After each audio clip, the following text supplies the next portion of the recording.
首先就想介紹島上唯一間嘅精釀啤酒廠，佢嘅前身呢就係百年老字號釀酒廠原田酒造，由5代目社長原田之星接手咗之後呢，先變成一間精釀啤酒廠，將百年傳承嘅燒酎同埋清酒釀造技術應用喺啤酒之上，再融入當地嘅特色食材，例如柚子、金骨等等，非常之有當地嘅特色。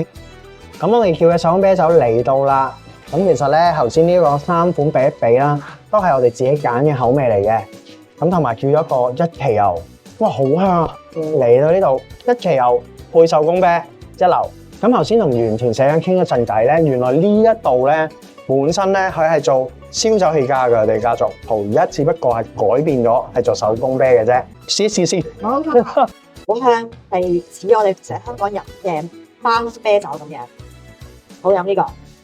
好熟悉嘅味道，呢個我期待啦。呢個係，哇，好香，飲落去好輕嘅柚子味。因為我冇試過飲黑啤係有柚子啊，講到明俾你聽，係啦，柚子朱古力。咁又嚟柚子啦，會同一個味道咧？呢個咧就真係齋柚子味，好清新。呢個咧就夾雜住呢個。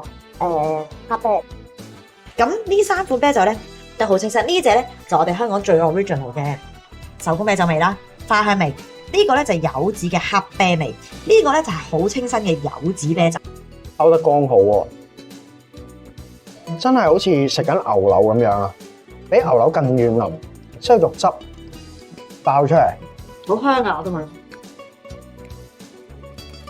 肉味香濃，軟腍，超好食。除咗酒好飲之外，原來呢一間小店嘅啤酒專門咧係為海鮮度身訂造嘅，因為原田さん啦曾經賣過海鮮，對海鮮嘅鮮味了如指掌，知道乜嘢味道同海鮮最夾。